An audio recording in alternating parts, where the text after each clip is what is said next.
Good morning, everybody. We have a very interesting topic this morning called petroleum. I'm sure that there's no one in the room that doesn't use a petroleum product in some form or another. Steve Villas is our speaker. He was here last week with us. He graduated from Lehigh University with an engineering degree, and he spent his entire career working in the petroleum industry, and he's got all kinds of experience, so much so that I have to read it off a list. He has experience in plant design, chemical plant design, project management, construction supervision, planning and analysis, advertising and promotion, government affairs, supply and logistics, commodity trading, financial hedging, and everything to do with oil and gas marketing. So, without further ado, please help me welcome to the podium Steve Villas.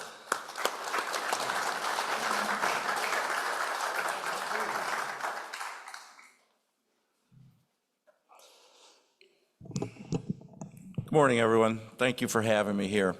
To start, I just want to apologize to the Zoom audience. I tend to be a somewhat fidgety speaker, and I tend to wander, so if I go off camera, Joel has promised he'll bring me back. You know, in the petroleum industry, we always start a meeting with a safety briefing. I will just simply say to everybody, if you do hear a fire alarm, the emergency exit is to my right. Please proceed there in a calm but orderly fashion. Before we started, I met Alan. Where are you, Alan? There you are. So we have a ringer in the audience here who worked for Exxon. Was anybody else involved in the oil industry? Maybe at Florham Park for Exxon? Okay, we got one over there. Maybe at Mobil in New York City on 42nd Street, or Texaco in White Plains. No, good. Okay, you guys have the job to stump the speaker at the end, okay? All right, let us begin. All right, as Bob said, I spent 45 years in the oil industry. I had a variety of jobs, but probably about 2/3 of that was spent in the area of oil markets, oil trading, oil supply and logistics. And it's a fascinating business. It touches pretty much everything we all do every day. I am enthusiastic about it, and I hope that enthusiasm comes through in my talk today. Okay, so what are we going to talk about today? We're going to talk about oil supply and demand. Any of you who ever took an economics course knows that the price of anything is determined by supply and demand. And I'm going to give you a little bit about oil supply demand worldwide, and also some facts about who's got oil for the future. I think some of these facts will surprise you.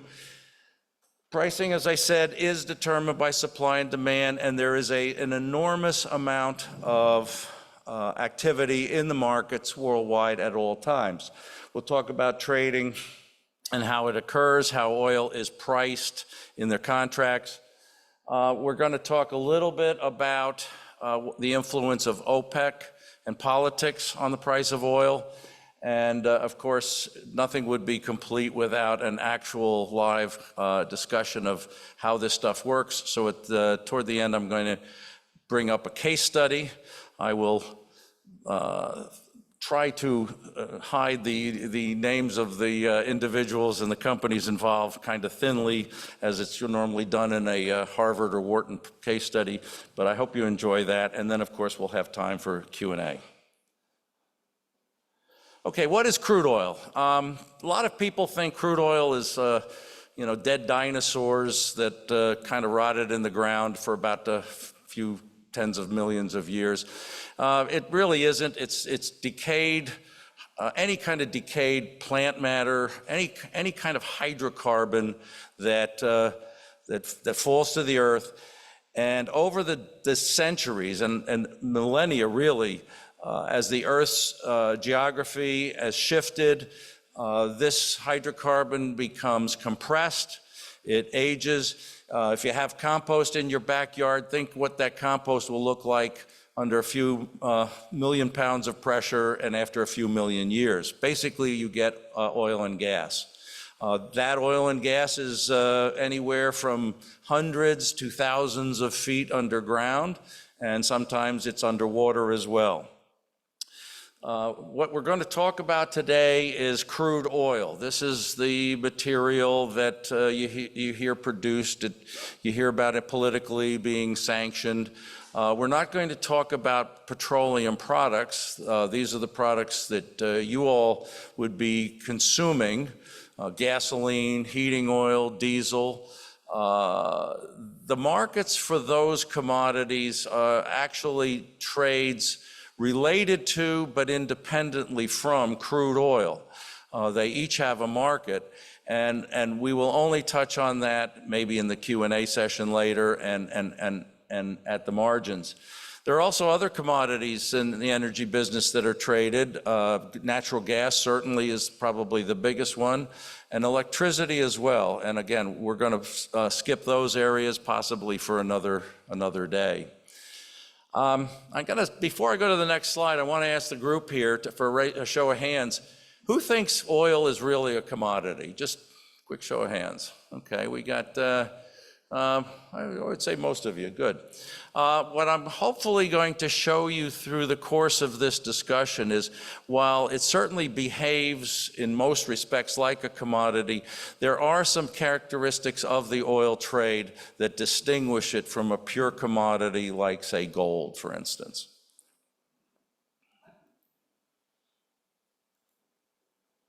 Okay.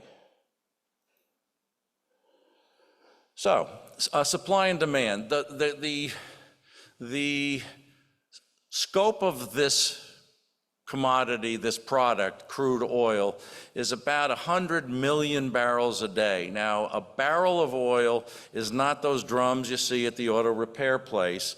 A barrel of oil is defined as 42 US gallons at 60 degrees Fahrenheit at sea level, okay? And that is the standard unit of measure for oil traded in the world. Incidentally, in most places, it's traded in US dollars. There are some exceptions, like in Russia.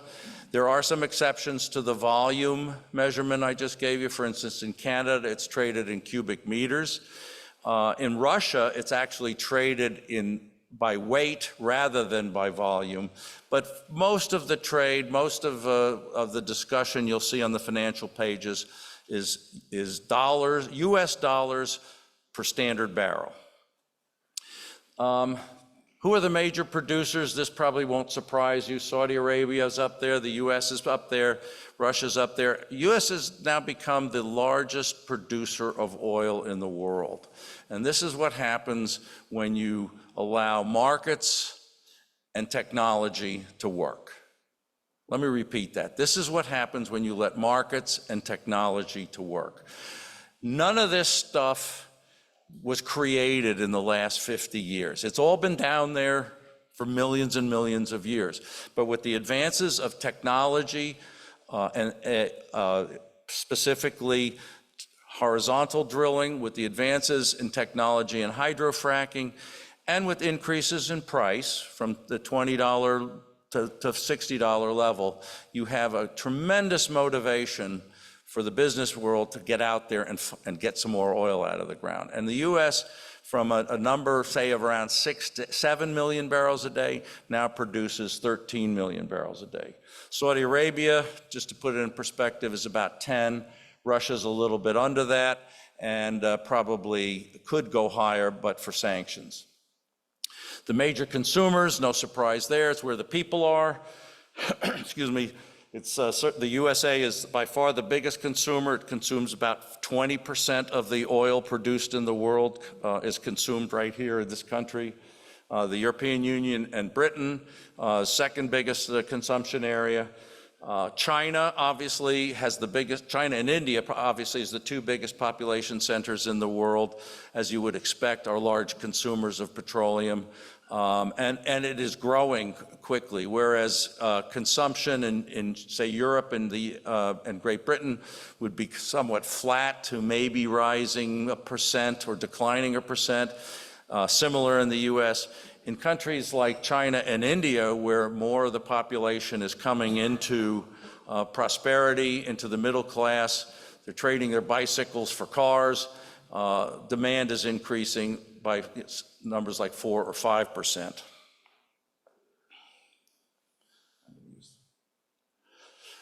This chart, I hope you can't, unfortunately, you can't see the empty circles. This chart shows what combines production and demand, and the empty circles are demand, and the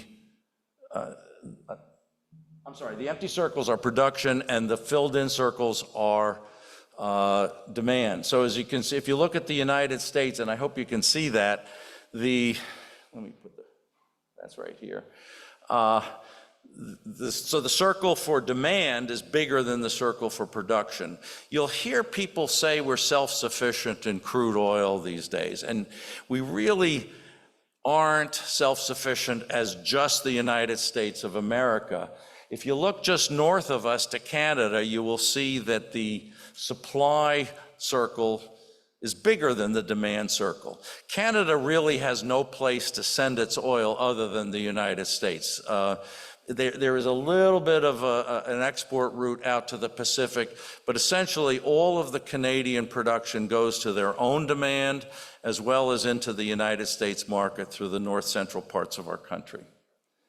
No surprise, as you get into Africa, you see a lot of petroleum supply and virtually no demand. One of the big growth areas in supply is South America, both Brazil and Guyana. Those countries are increasing their production just as we speak.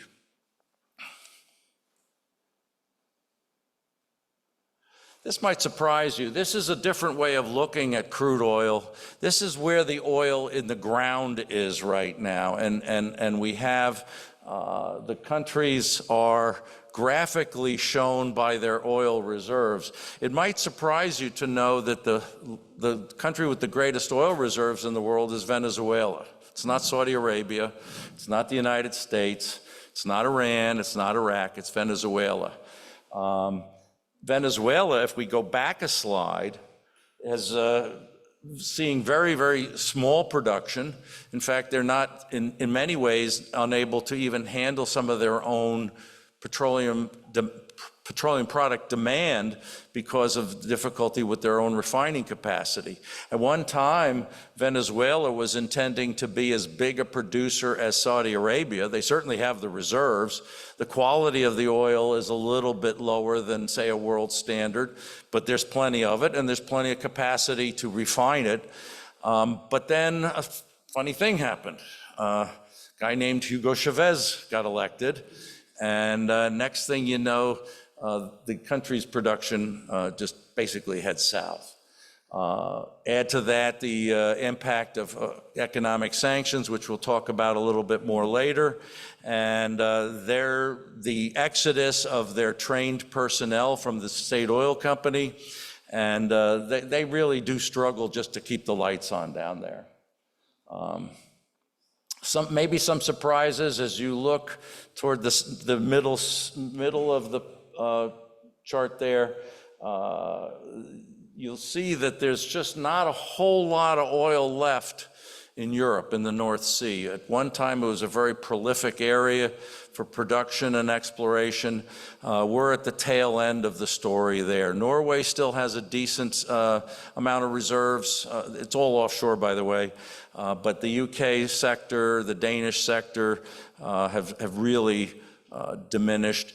A lot of that old infrastructure, by the way, is being repurposed for wind production, wind energy. Those platforms out in the North Sea make great places to put a propeller on and make some electricity.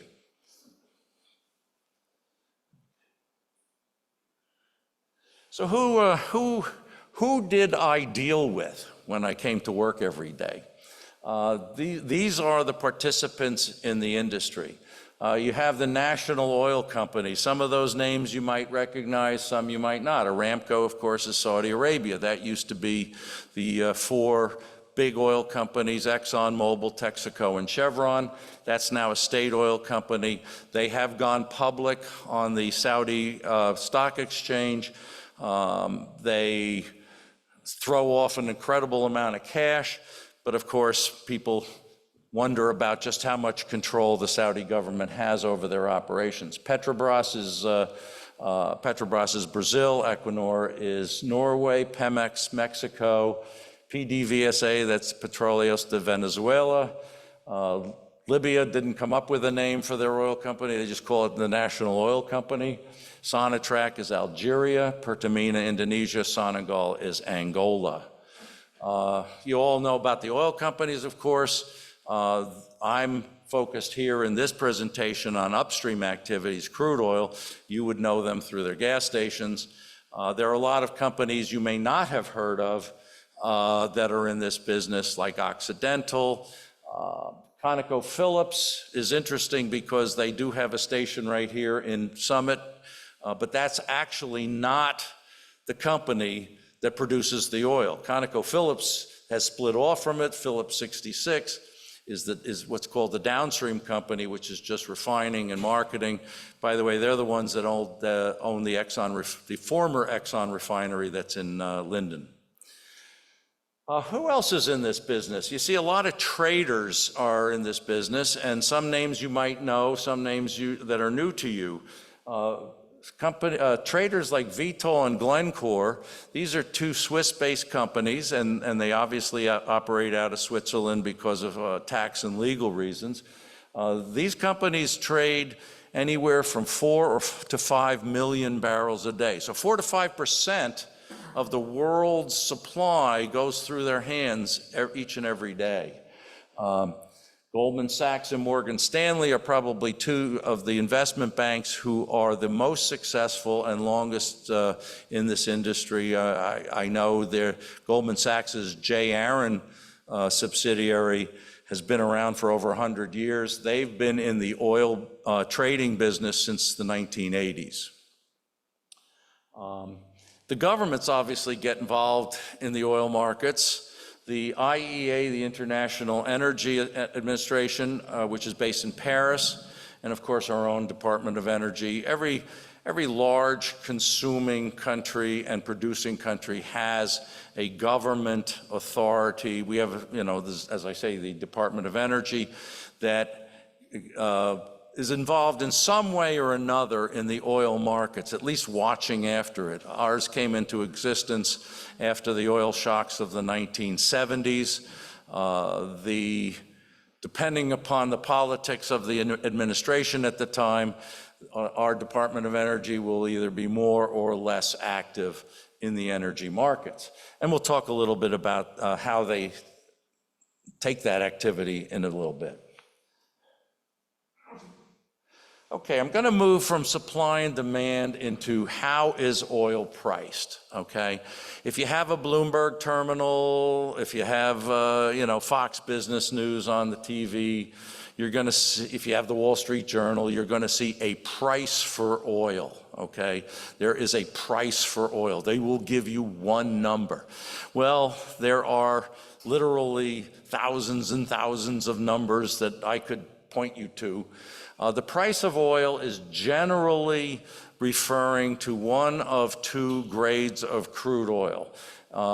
There's a third one I have listed there, which plays a minor role in Asia. But for our purposes here in the United States and in the Atlantic Basin, we're focused on two grades of crude oil. One is Brent, one is WTI. WTI stands for West Texas Intermediate, the full official name being West Texas, New Mexico Intermediate Crude Oil. There are actually parts of the Permian Basin that extend into southeast New Mexico. In terms of the volume of oil that is priced off of these, and I'll describe what I mean by priced off of these commodities, Brent is actually the more common one. More of oil trade in the world prices relative to Brent than WTI. So what do I mean when I say prices off of? So remember at the first I asked you if oil was a commodity. Well, these grades of crude oil are traded on regulated futures exchanges. And yes, indeed, there is a specification and a regulation as to what that means when you talk about WTI or Brent. And that does trade very much like a commodity. Everything else, every other crude oil there is, and every other crude oil location there is, trades in a relationship, plus or minus a differential, if you will, to those three markers. Dubai, I'm not going to talk a whole lot about, but it does have a big influence on Asian trade. WTI, of course, being a U.S. Domestic crude oil, is the main driver of pricing in the United States. And Brent pretty much picks up the rest of the world, okay? So Europe, South America, Africa, and even to some extent, the Pacific. We'll talk a little bit about futures versus physical. What do I mean by future? Well, I just mentioned there are regulated exchanges. There's the New York Mercantile Exchange right here in New York City. There's the Intercontinental Exchange in London. There's the Dubai Exchange in Dubai. And these trade a regulated futures commodity, which basically says, if you go long, that means you're expecting to own this commodity at some point in the future, and it specifies what it is and where it is. Physical trading is the trade of the actual barrels of oil, if you will, okay? If I'm running a refinery in Linden, New Jersey, okay, I need real live barrels. I can't take something that's on a futures exchange that's a financial instrument and run my refinery on it. So I will be buying and selling, as in the trading community, actual cargoes of crude oil if it's international, or pipeline lots of crude oil if it's in the United States or some other nations like Russia.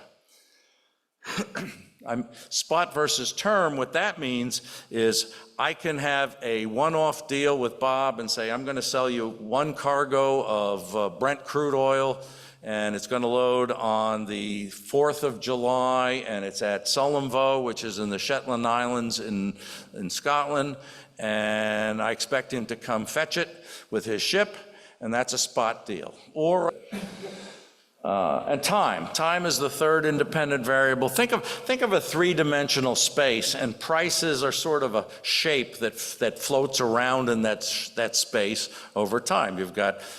These three independent variables determine the price of crude oil as well as any other quantity. What do I mean by time? You would pay more for snow shovels in December than you would right now, okay? You would pay more for heating oil in January than you would right now. We will talk in a case study at the end of my discussion how time in the futures market plays a very big role in some of the trading opportunities that present themselves. So let's go through, okay, got it. Quality. Let's talk about the first one. You know, the interesting thing about when I tell people what I did for a lot of my career, that I was in marketing, they're looking like mystified and say, well, what did you do all day? You just walk in the office in the morning, you call up the NYMEX, you tell them how much you got, you hang up the phone, you have a nice 3-martini lunch, and then you go out and play golf, right? That's your job. Not quite. Each and every crude oil field in the world, because of the characteristics of how the crude oil was formed 75 million years ago, has different quality characteristics to it. And this is where we start to deviate from the pure commodity that many of you ascribe to crude oil at the beginning of our discussion. So I've thrown up there 5 different crude oils. I don't know that you can see this, but this first column here is Brent crude oil loaded in the Shetland Islands in Scotland. The second one is from Algeria. It's a crude oil called Saharan Blend. The next one is from Azerbaijan called Azeri crude oil. We've got some Libyan crude oil here called Esseter. just to put this in perspective, the aceter, some of these crude oils have been around for, 80 years. Aceter's been produced since the 50s, the 1950s. I've got Urals, the fifth column there, Urals. That is basically the common stream oil that Russia produces and exports, both out of the Black Sea and the Baltics. And then I've thrown on a West African crude oil called Saba out of Equatorial Guinea. If you can see the colors, okay, the top little sliver, this is what happens when you first put the barrel of crude oil into the refining process. This is where it dismembers itself into its various components. That is basically what it consists of. And those components are what has value to the marketplace, to the consumer. So the top row there, that top darkish blue, is what's called LPGs, liquefied petroleum gases. Those are your propane, your butane, the thing that you have in your grill, the thing you have in your cigarette lighter. The next band, which is kind of a yellowish, greenish thing, is called naphtha. Now, naphtha is a product that is very versatile. It can both go into the fuels market, we call it as gasoline, or it can go into the petrochemical market where it can be turned into plastics. Your more of your lime green band in the middle there, which is the third one down, that's called distillates. And these are commonly jet fuel, kerosene, heating oil, diesel fuel, all right? And the bottom, the dark blue at the bottom is your residuals. This is the gunky bottom of the barrel, the least valuable product that turns into tar, asphalts, boiler, fuel for industrial processes, things like that. Now, as you can imagine, if a crude oil makes more of the good stuff and less of the bad stuff, it's worth more, right? So, you would expect that something like a Saharan, which was the second, from Algeria, which is the second bar, is worth more than something like Urals, which is the fifth bar. To the right, and it does. It probably, when Russian crude oil was freely traded, Saharan blend would routinely trade for $4 or $5 more per barrel than a barrel of Russian crude oil. That's, anywhere from 5 to 10%, and that reflects its premium quality. There are other quality characteristics that are probably too small for you to see on this slide. API gravity just basically is an overall representation of density. The higher the API number, the less dense it is. Traditionally, density correlates very well to gasoline or naphtha yield, and therefore something that has a higher API gravity tends to have a higher value in the marketplace. The next line is sulfur. Sulfur is a very, very, very nasty pollutant, okay? So sulfur has to be removed to make marketable, merchantable products that the consumer can buy, which means that the refiner has to have the kit to do that. And he has to either spend the money to build the kit and hope for a return on that, or if he doesn't have the kit, he's got to spend more money to buy a lower sulfur crude oil that meets product specifications when it finally comes out of the back end of his plant. So as you can see, the Urals crude oil, if you can see the numbers, has a much higher, that's the fifth bar, has a much higher sulfur number. That's another thing that's driving the value of Urals crude oil down. By the way, remember we talked about Venezuela. Venezuela's crude oil is very, very high in sulfur. It can be as much as 3 to 5 weight% sulfur. And finally, sometimes there are some obscure quality aspects in the crude oil that only a refiner would love to hate. And that's the last line there, which is called acid. I bring it up there only because the last crude oil on the list there, the Sabre crude oil from Equatorial Guinea, on its surface looks like it's a pretty decent crude oil, but its acid number is high. Now, think about it. You stick this stuff in the front end of a refinery, you heat it up, you pressurize it, all of a sudden that acid becomes like on steroids. And next thing you know, your pump impeller is dissolved, okay? Your heating tower is dissolved. So unless you have proper kit, and what is that? That's neutralization and or metallurgy, you're gonna stay away from that crude oil at any price because it'll destroy your plant. If you do have that kit, that impurity diminishes its value, remember we're talking quality, and therefore you get a return on your investment in that kit. Okay? Let's talk a little bit about location, the second independent variable on pricing. I'm throwing up here a chart of US pipelines. Bet you didn't know there are all those pipelines underground. There are like 10,000 miles of petroleum pipeline in this country. That's how oil and products get from where it is to your gas tank, okay? Or to your heating oil tank. The crude oil pipelines are red, and I've also shown some blue lines here. I included that only because this group is based on the East Coast here, the Northeast, and I'm sure you're curious where you get your gasoline from when you pull up to the New Providence stop or the Conoco or whatever. And much of it, which is refined in the Gulf Coast, yes, we do have a refinery here in Linden, and yes, there are refineries down in Philadelphia, but a lot of it comes up through that blue line from the Gulf Coast, where it's refined down in Louisiana and Texas.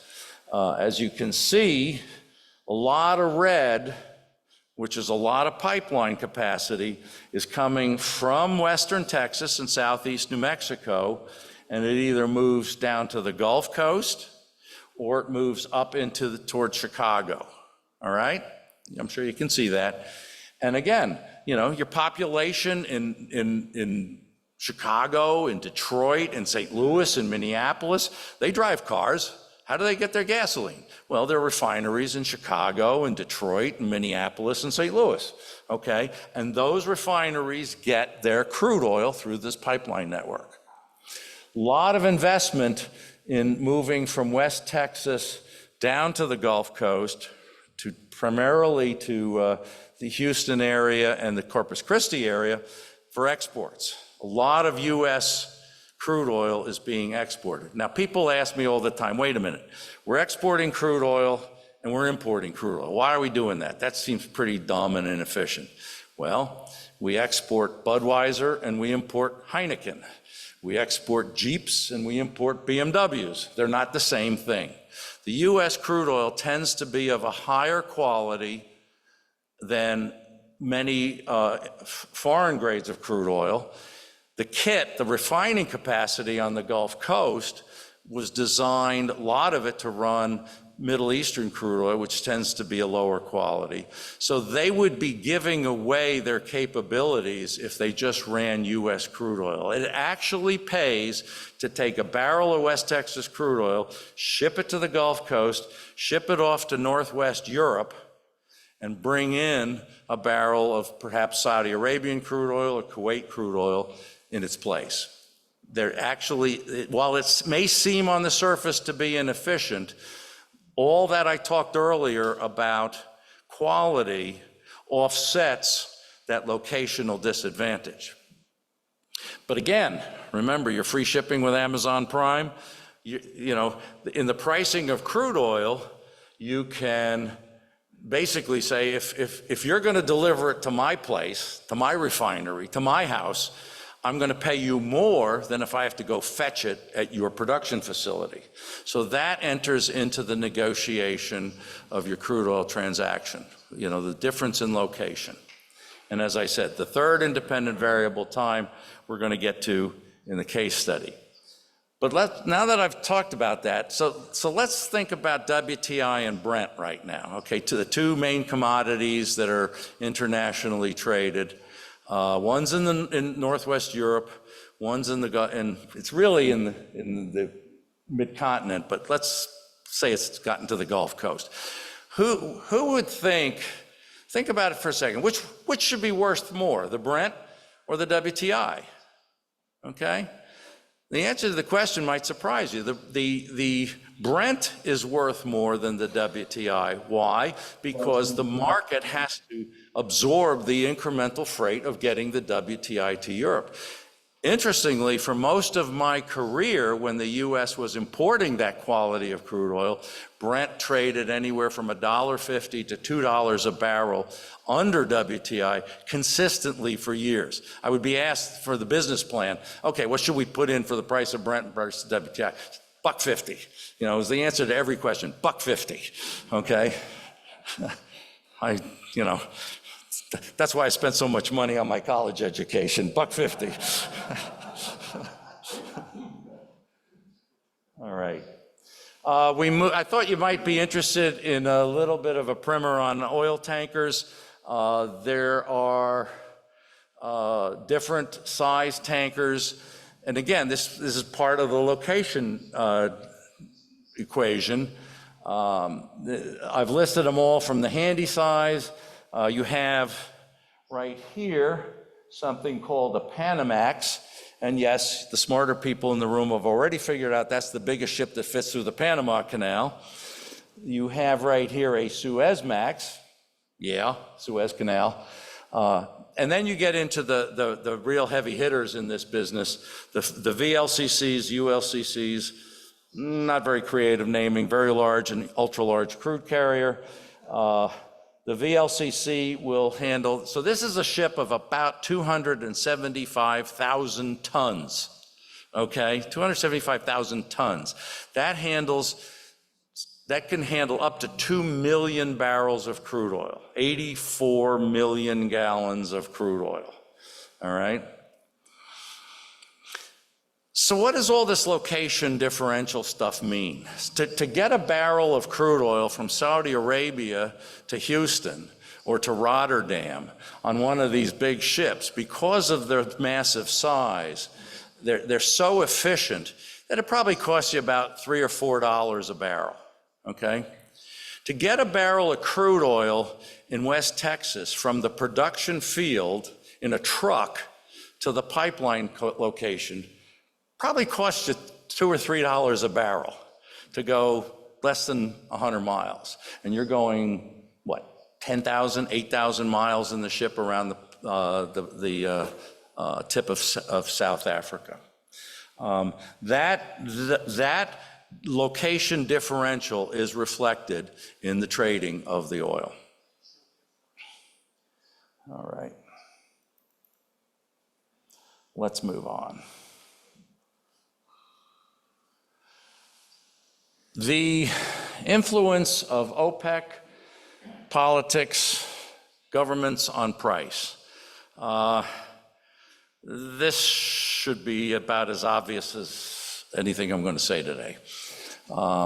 You may have heard of OPEC and seen something called OPEC Plus. What the heck is OPEC Plus? So OPEC goes back to the 1960s, and it's the original oil production cartel.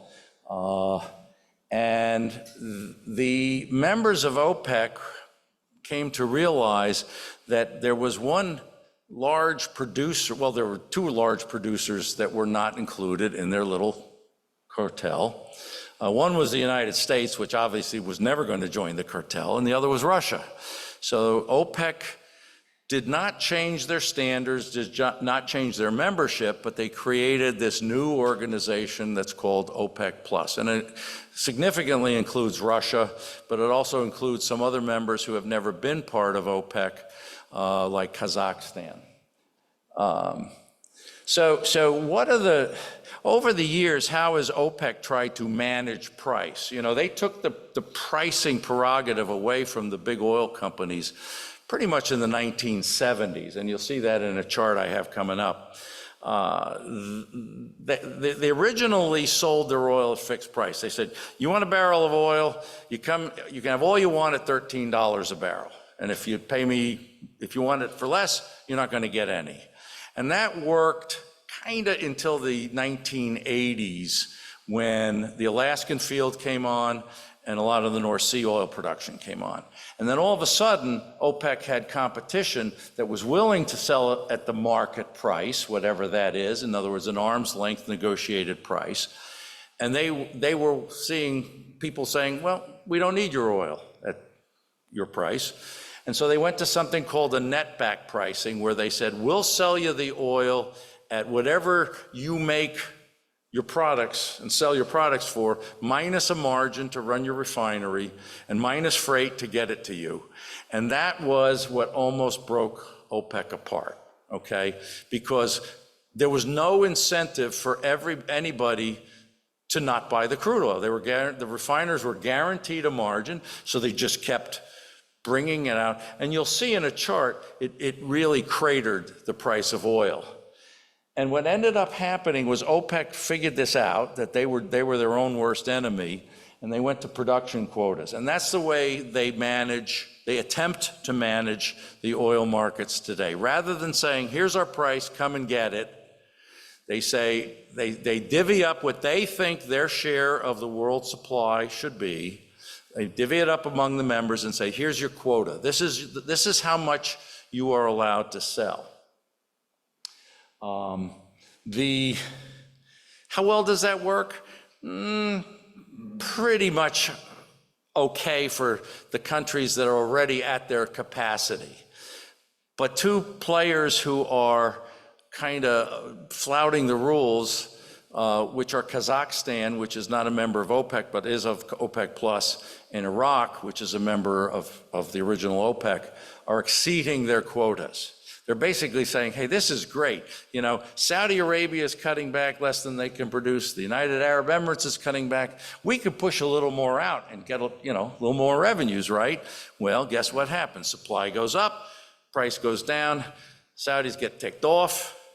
So what did we just see in the marketplace a few weeks ago is the Saudis and Russia have said, okay, we've been holding off, we're going to push more into the market. And they know what's going to happen to the price. We've seen the price go from the $80 regime down into the 60s, but they're doing this to hurt their fellow members and, if you will, teach them a lesson. Say, behave or it's going to get worse, okay? Relations with a certain guy in 1600 Pennsylvania Avenue might have something to do with it as well, all right? Sanctions, we all read about sanctions. Obviously when Russia went into Ukraine, what was that, 3 years ago now, the United States and the EU put sanctions on Russian crude oil. There are limits to what you can do, though. A lot of the plumbing from Russia is hardwired into some of the Eastern European refineries. So even though the EU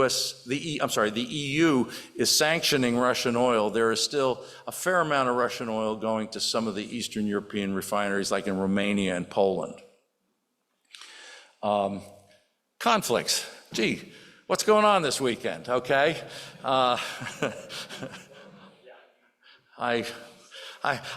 hope I'm prepared for whatever question comes up on that topic, okay? I probably will, wing it, but yeah, conflicts, look, you watch these knee-jerk reactions where, bombs start flying and the price goes up, and then everybody says, maybe it won't be so bad, and the price kind of ratchets back down, but it doesn't quite come down all the way. It doesn't quite come down all the way. Right now, the big concern, of course, with what's going on between Israel and Iran is what happens if Iran obstructs the Strait of Hormuz. For those of you who don't know, this is a little narrow point in the Persian Gulf. Iran is on the north shore of that strait. I've heard that they are jamming signals, navigational signals for some of the tankers. that are not their own. But the problem is if they do any lasting damage, it hurts them just, as much, if not more, than any of the other producers. But I can tell you, if you were to shut down the Strait of Hormuz, you got probably about, I would say, 12 to 15% of the world oil supply going through that every day. You probably have 20% of the world's trade in liquefied natural gas going through there every day. It will have a substantial impact, What you will see, I remember back in the 1980s when there was threats like this, you had the country of Kuwait. They reflagged many of their tankers to American flags, so now they were entitled to safe escort by the U.S. Navy. Any of you have a place in Sea Isle City? I remember that was the name of one of the Kuwaiti vessels. There are all kinds of things that can happen. If you see what the U.S. Navy and the European navies have done in the Red Sea when the Houthis started bombing peaceful ships, it's nothing compared to what will happen in the Persian Gulf if they start taking military action. The last point on the slide here is strategic reserves, and these have an interesting history. The United States, after the Arab oil embargoes of '73, embarked on a program of putting oil into a strategic reserve. And these are 4 caverns in what was salt, underground salt. They leached out the salt and made underground storage. The original intention was to have 750 million barrels of crude oil storage in the strategic reserve. It got up to 600 something plus, and that was probably its peak. We have seen it used for both strategic purposes. For instance, when Russia was shut down by sanctions, oil came out to replace it in the short term. We've seen it used tactically when there have been hurricanes that have interrupted the supply channels. Some oil has come out, and oil has gone back in to replace it. But the theory of the strategic reserve, of course, is to replace imports. And as U.S. imports go down, the need for volume in that reserve has gone down. So as a result, some of the administrations we've had in Washington since the U.S. has increased production have started using it as a price tool, which is certainly not what it was intended for. It does not give you a whole lot of protection when the you-know-what hits the fan. It is not something I'm particularly pleased about, but it is politics. You can actually put oil on the market, adds to supply for a short period of time, and it does influence price. But if you walk out of here with one thought you remember from this discussion, it's that you can't replace supply over the long term with inventory. The only thing you can replace supply with is more supply. Okay?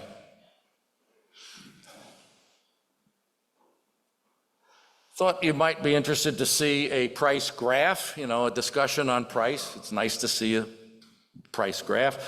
For those of you who cannot see the characters on the bottom, I can barely see them, so I'm sure in the back of the room you can't. This goes from 1946 to the present. The red line is nominal dollars based on January 25. The red line is inflation adjusted dollars.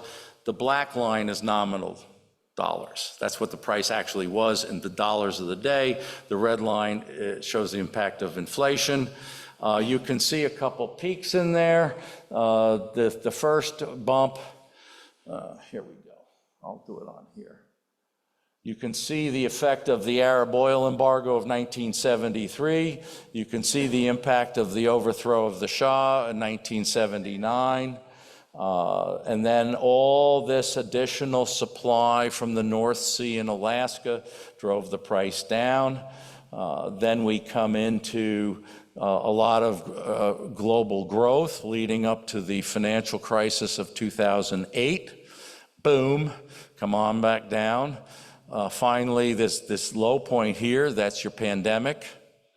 Okay, and then we watch it come back up as inflation spikes, because one of the uses of the futures market in petroleum is as a hedge of inflation. You'll see a lot of pension funds and managed money buying, in addition to buying gold as a hedge of inflation, they'll buy oil. And then, of course, coming back down again as inflation is under control. Okay, I'm going to go through a very quick case study and open it up to questions. Let's cycle back to March 2020, okay? I remember sitting in a meeting and thinking, is this stuff really anything worse than the flu? Yeah, it was. By the middle of March, everything was shutting down, everybody was staying home, nothing was moving, airplanes weren't flying, and demand was cratering. Demand for petroleum products were cratering. I will keep the name of the company involved.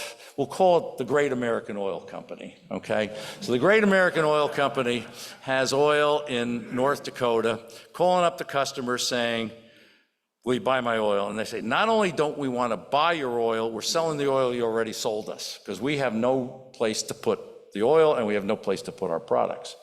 So, what are we going to do about it? There's a little picture of the field out in North Dakota. All right. So the first thing we say is look at the futures market. Remember that time thing we were talking about a little while ago? Well, the futures market is telling you the price of oil in April of 2020 is collapsing. It's collapsing fast. In fact, on one day in March 2020, the price of oil actually went negative. It went down to minus $37 a barrel. I, as a seller, had to pay you, as a buyer, $37 to take a barrel of oil off my hands. Fact. Okay, one day, but it did happen. So the futures market I was looking at the futures market, and there Brent in 2021 was trading, $10, $15 higher. So we said, we're going to move some oil to a place and to a time where it will be more valuable, okay? So the first step was getting it out of North Dakota and putting it on a ship. So that little red line there shows a pipeline move from North Dakota to Beaumont, Texas. It really has a kink in it. It moves across the Dakota access pipeline to Patoka, Illinois, and then down from Patoka through an old gas line to Texas. That's the Phillips 66 terminal in Beaumont, Texas. That's where the oil went next. So now we got to get it on the water, okay? So the next move is I got to get it offshore. Remember those chart of the ships? Well, I'm going to take it way away, very far away. But those big ships can't come into a U.S. port. They're too deep. They're too big. Okay, they pull about 65 feet of water. The continental shelf is about 40 to 45 feet deep. So I got to shuttle it out on those smaller ships, which were at the top of my chart, 4 at a time to fill one of the biggest ships. All right? And then we're going to take the big ship and we're going to go all the way to Singapore, where we're going to park it. And we're going to park it for months. All right? We're going to park it and wait. All right? By the way, that's one of the ships. That's the Blue Nova. There were 3 ships, the Dissimi, the Blue Nova, and one that escapes my memory right now. But yeah, she holds 2 million barrels. So we took 6 million barrels of North Dakota crude oil, put it on 3 ships, and sent it to Singapore. And then what finally happened was in the winter of 2021 and the spring of 2021, The market in China started rebounding. It gave us an opportunity to move the oil from its storage location, floating the whole time in the tanker, up into China where it was sold. The deal, besides being somewhat unique and creative, actually made money, but that was not the objective. During that whole period where we were shipping the oil out of North Dakota, not one barrel of production was lost and not one employee was laid off. That was the purpose of the trade. I'm going to finish up with a couple of photographs. Bob asked me for some photographs. These are some pictures of onshore production. You can see a typical processing facility on the left. You can see a drill pad on the right. That drill pad is self-contained. It brings the oil up to the ground. It separates it into the oil, the gas, and all the nasty things that come up like dirt and carbon dioxide and water. And they're all dealt with safely and environmentally. Offshore production, you're familiar with platforms in the Gulf. I'm sure you're all opposed to platforms in the Atlantic. That's okay, there's no oil there. The picture on the right shows a combination. This is a actual floating platform. In deeper water, you can't build a tower. The biggest tower my former employer ever built was 1,600 feet tall. That's 1 2/3 World Trade Centers, okay? The old World Trade Centers. The one on the left, they both float. The one on the left actually is producing oil. The one on the right is drilling for oil next to it, new wells that will be tied into the production platform. Those operations actually float. They are tethered to the sea floor so that they don't float away. But yeah, there's a lot of give and flexibility in it. Come on, work with me here. Uh-oh. One last picture. There it is. This is called an FPSO, floating production storage. When you get into really, really deep water, and by that I mean a mile of water, 2 miles of water, it's not practical to have the vessel, to have the platform stationary and even floating. So now you bring in an oil tanker, an old oil tanker that's probably beyond its useful life transporting oil. You put all the production kit on the top sides, all right, and you finish the wells actually at the bottom of the sea. And so then it's all the wells actually, the safety devices and everything sit at the bottom. It all comes to a central collection location, comes up through one humongous umbilical cord up to the mother ship. There it's processed into its components. As you can see in this one particular photograph, the natural gas is being flared because there's no export route for the natural gas at the time this photo was taken. So the gas is just being burned off. The oil goes into the storage compartments of the ship, and then the purchaser will bring his vessel up to this ship. It will moor next to it, and the oil will be transferred from the FPSO to the buyer's vessel for further transportation. That's my prepared remarks. I do hope that we're out of time. I do hope if there's any quick questions, maybe, do I have a minute? Yes. Thank you very much. Okay. Wonderful. What's that? Okay. Hi, I'm Steve. My first, Okay, briefly, my bona fides. I graduated chemical engineering in 1952 and went to work at Esso Standard Oil Company's Baltimore refinery. We were receiving super tankers of crude oil from the Gulf Coast. Okay. Texas, West Texas, and Venezuelan barrancula, heavy Right? And acid, we could handle anything. We had a cat cracker. And fine, then I moved on. Then we saw that big OPEC crisis in the 70s. And the world was talking about, we're running out of oil. We're running out of oil. Now, since then, you showed oil coming from all kinds of places that no one would dream of finding it. What's the situation now? What is the outlook for oil? Are we running out? Well, Herb, thank you for the question. I will just give you my bias. I am a firm, strong believer in the power of free markets.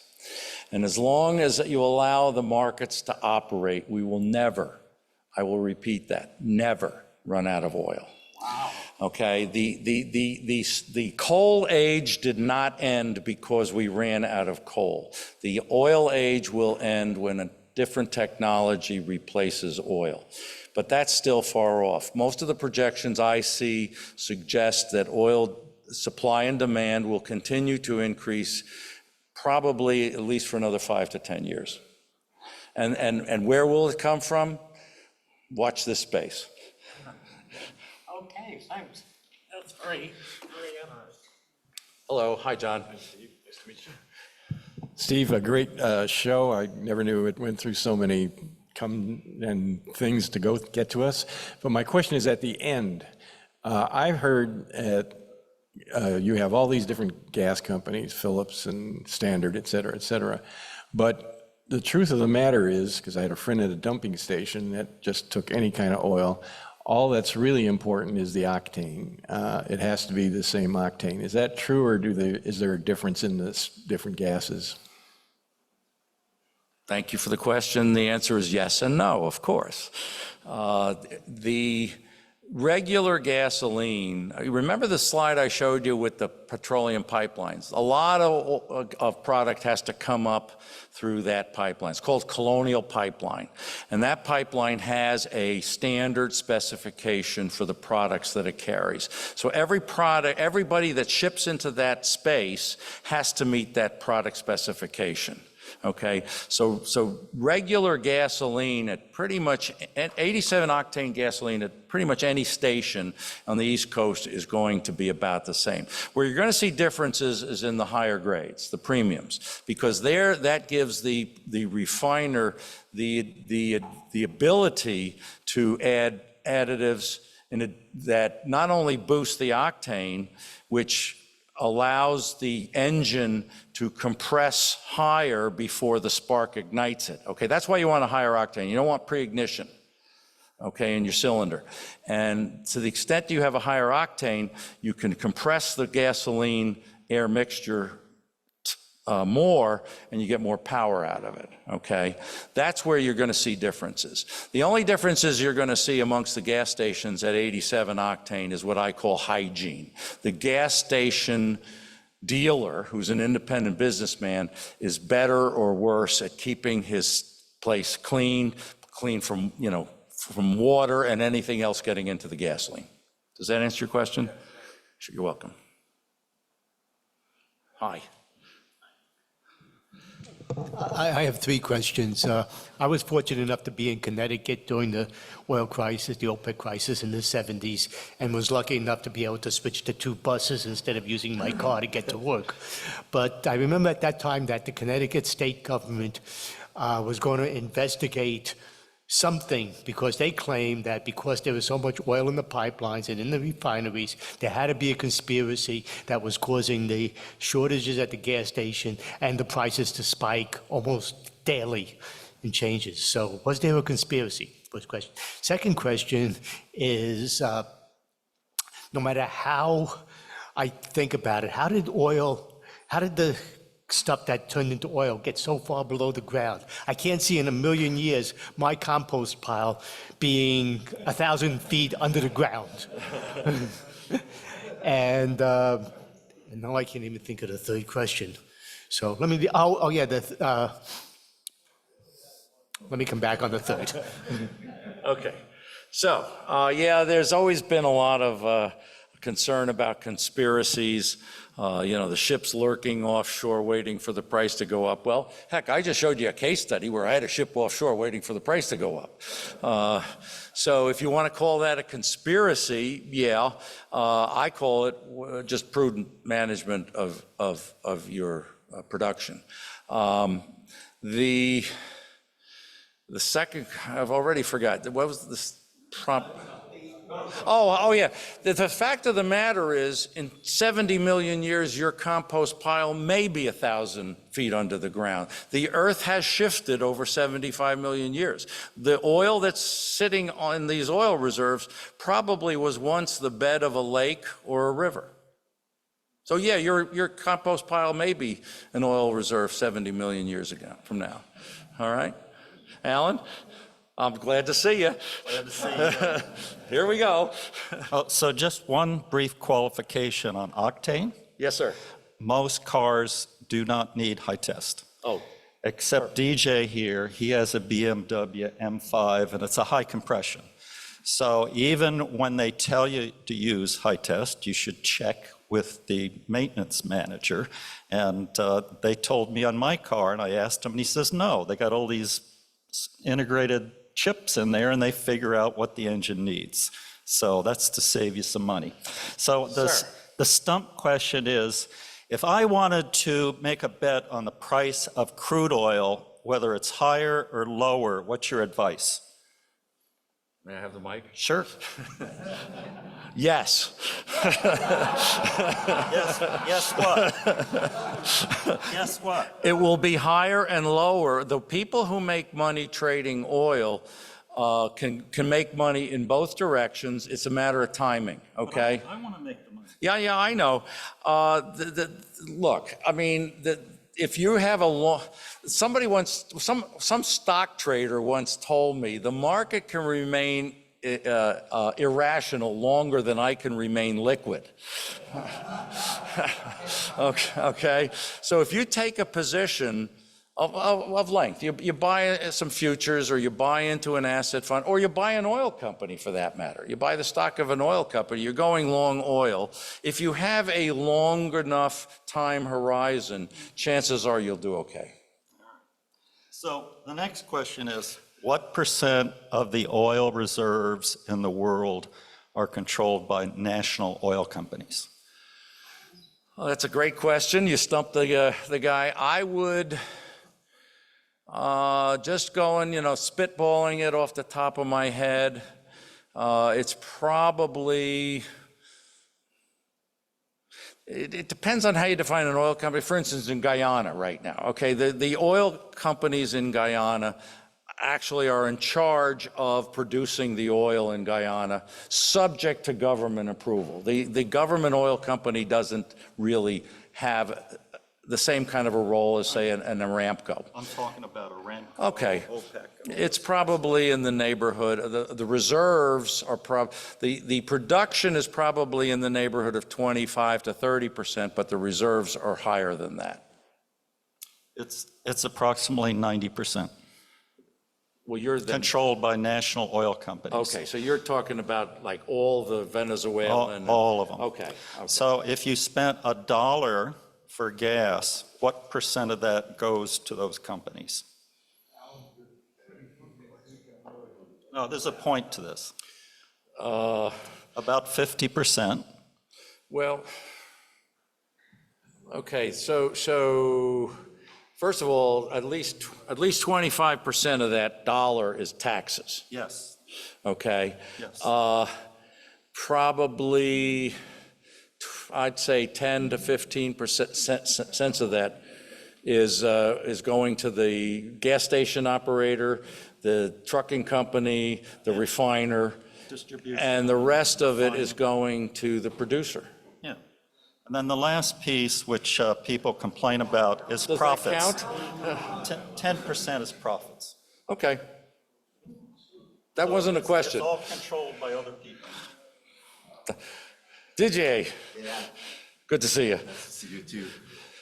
I want to tell you something. I've known this guy for a few years, And I knew this was going to be a great presentation. Thank you. Thank you. It was great. Yeah. Well, can you say a few words about the Russian shadow fleet? What's going on, and what's the future for that, and the market movement because of the shadow fleets? I'll try. First of all, interesting item came up from the G7.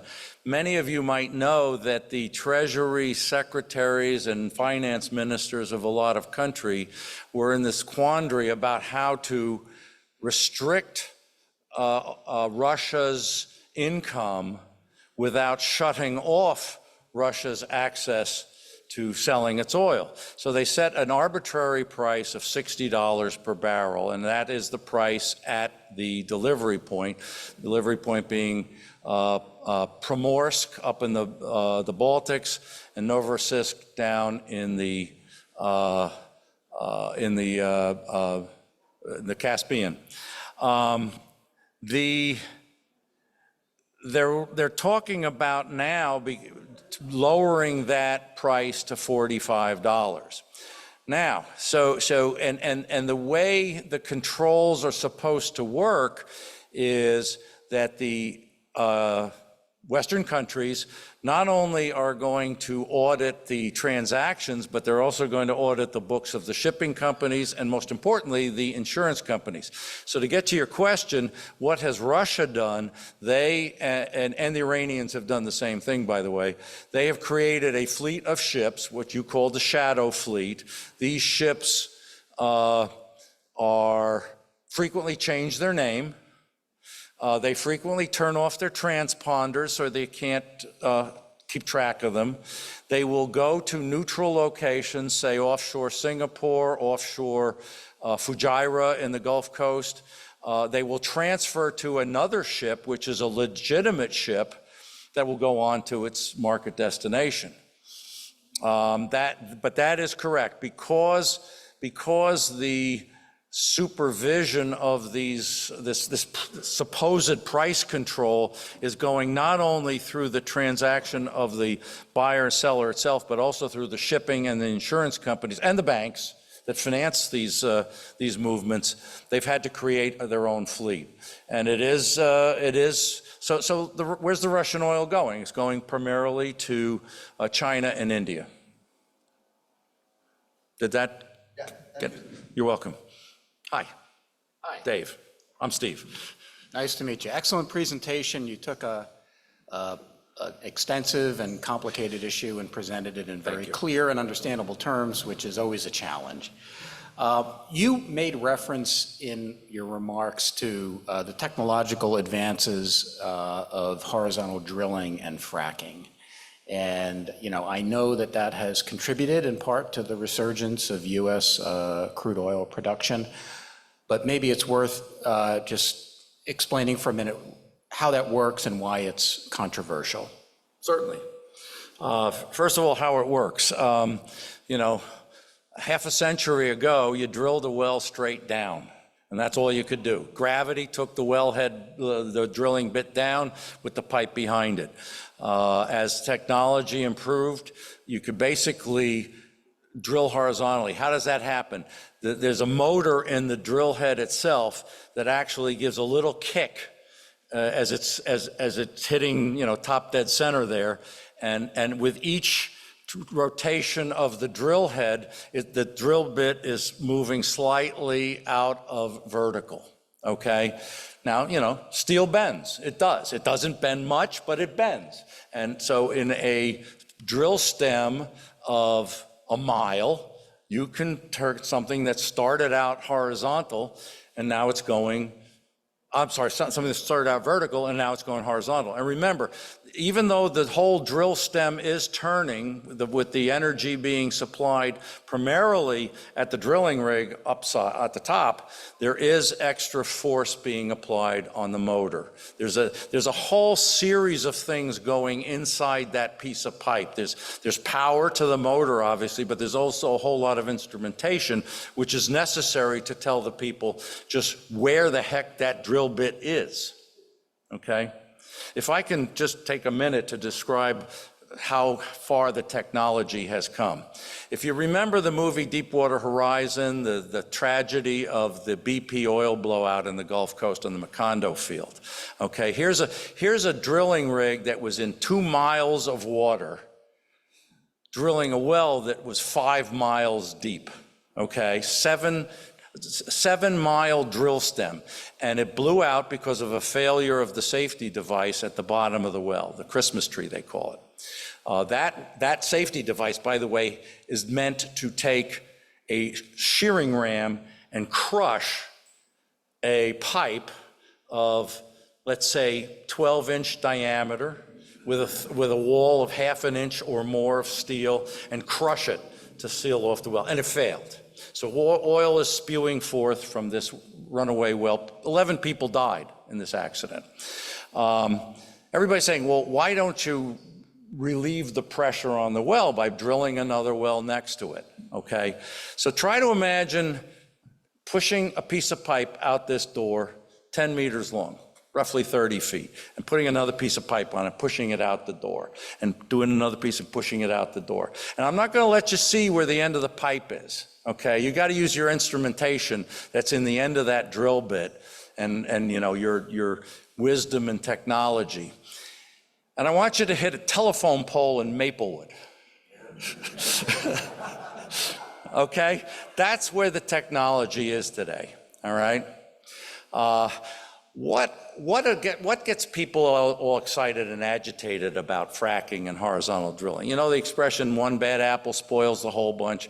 That's the way the industry is. One crappy operator who doesn't watch his P's and Q's, does not do his proper cementing on the well, does not make sure that all the bad stuff stays inside the well, and lets some of it leak into somebody's water supply, that creates a problem for the whole industry. And that is a true problem. I mean, one bad actor, one bad apple spoils the whole bunch, and it does happen. And that's why people don't want to take the risk. Did I? Yeah, very good. Thank you. Next.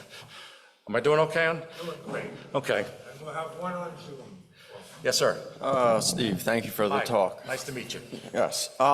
So those, I'm just curious, those 3 oil tankers that you had in Singapore, if I had a refinery in China, how long would that keep a refinery going? Or is it multiple refineries for X amount of time? I'm just curious on how much that supply would keep a refinery going. Excellent question. It depends obviously on the refinery. Our customer for a great American oil company was one of the state oil companies of China, who operates about 12 different refineries, and their total capacity across their whole portfolio of refineries is 1 million barrels a day.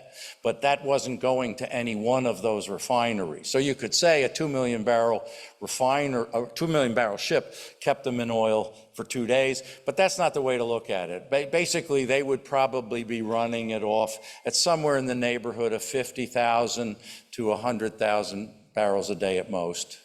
So just to put it in perspective, the Bayway refinery, I think, is a roughly 200,000 barrel a day refinery.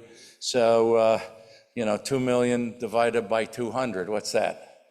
No, 2,000 divided by 200. If it were running only on that crude oil, it would last for 10 days. But it isn't running only on crude oil. That's just one of probably 10 or 15 sources of supply. Hi. Hey, Steve. Great, I'm Bob. So I got an oil change the other day, and the oil that was used was artificial oil. So my question is, and I don't even know if it's a question, is it possible to artificially make crude?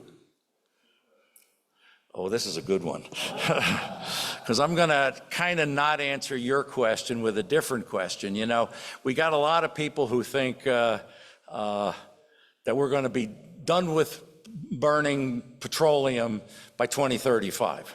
Not going to happen. Next time you fly on a 777 to London, try to figure out how many batteries you're going to need to get that plane off the ground, right? Okay. So what are the airlines doing? They're buying what they call, sustainable fuel, sustainable jet fuel, which is made from non-petroleum sources, like the grease trap at a McDonald's.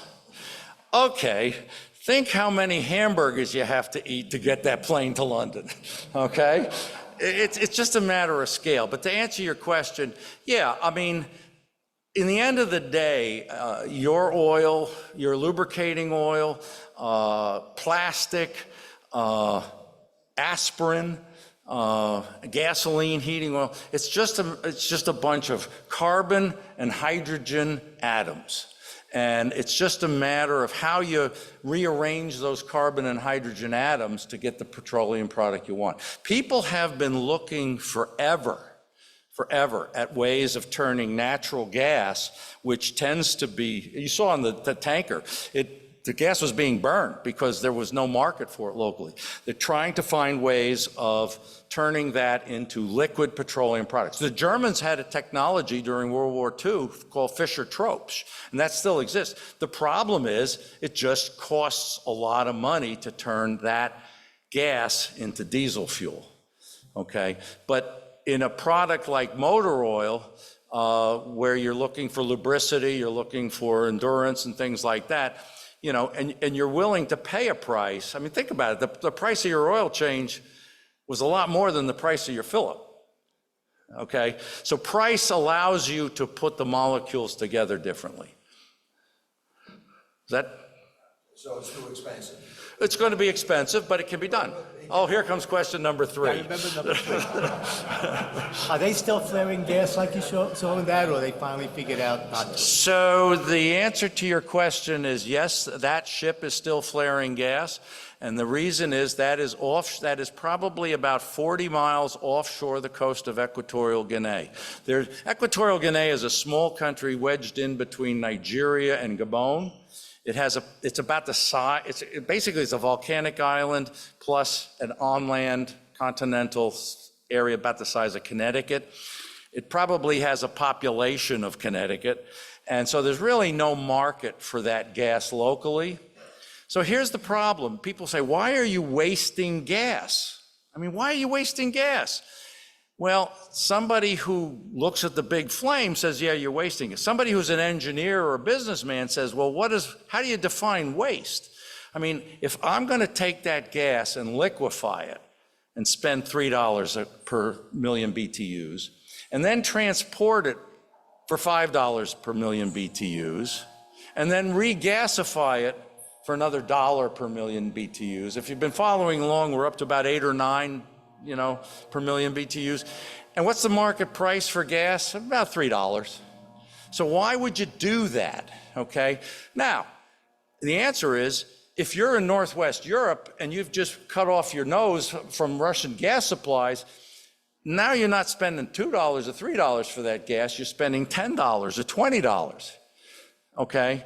And now that project may be economically justifiable if you believe that the Russian gas will be cut off for long enough for you to design the process, build the fleet, et cetera, et cetera. So the answer is yes, it's still being flared because there's no market, but there could be a market in the future. Great talk. I once worked for Imperial Oil in Sarnia and discovered that an oil refinery is run by a computer program. But what does the oil industry think about global warming?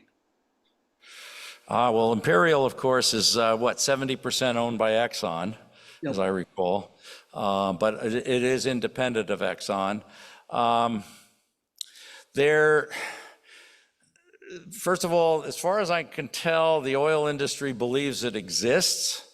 If you want to look up what I think are some of the best public statements on this topic by a big oil industry guy, look up Chevron's website. Mike Wirth, the CEO there, has had extensive public discussion about that. Basically, if I can summarize his comments in a few words, it's all of the above. They're fully supportive of solar, wind, batteries, all of that stuff, but you're still going to need a lot of oil and gas for a long time. As the technology improves, as batteries become more efficient, as solar panels become more efficient, as most importantly, the distribution system becomes more sophisticated. I mean, you know, where are you going to put a lot of windmills in Times Square? Okay, you know, the wind is where the wind is. The demand is where the demand is. You need an infrastructure of electric grid.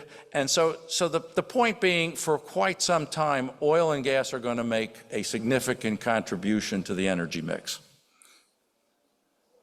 Thank you. Our last question. Yes, sir. You mentioned, I'm not going to use the word commodity. I'm not going to use the word commodity. Okay. Since oil in general and the whole sphere that you talked about is such a critical material to every government,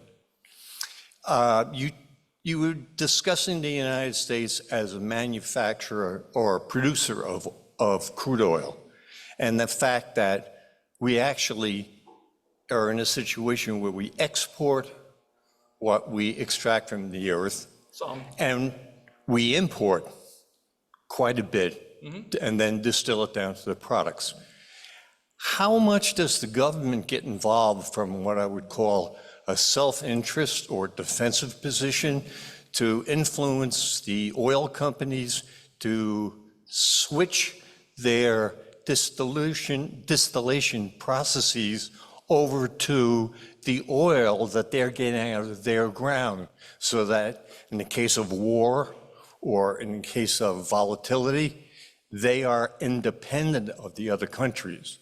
I mean, I think I understand you. With the $600 billion military budget every year, and it all runs on oil, you would think about making sure you have a supply in the case of a war. Of course.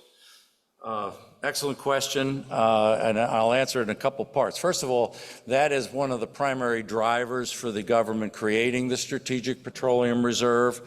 In addition to the crude oil reserves I mentioned in the Gulf Coast in 4 locations under Louisiana and Texas, there's a strategic product reserve of heating oil in the Northeast in Connecticut.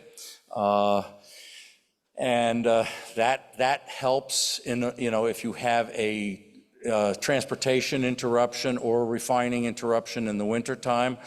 But the simple answer to your question is the government is involved primarily through its opening of access to new drilling and new frontiers. You may be familiar with the Biden administration opening, which surprised a lot of the environmentalists, opening up the Willow Prospect in Alaska. Right now, the Trump administration is looking at the Naval Petroleum Reserve in Alaska. This was from the 1940s, and there is a region of the North Slope of Alaska that is actually owned by the federal government for the Navy's supply of petroleum. Trouble is, it's still under the ground, and it's still in Alaska. But the last part of your question is, how does the government influence what the industry is actually making with the crude oil? The market takes care of that. You would be astonished how quickly the market reacts to changes in product demand, and how much flexibility is in the kit of the refiners to change their operation to make the products that the market requires.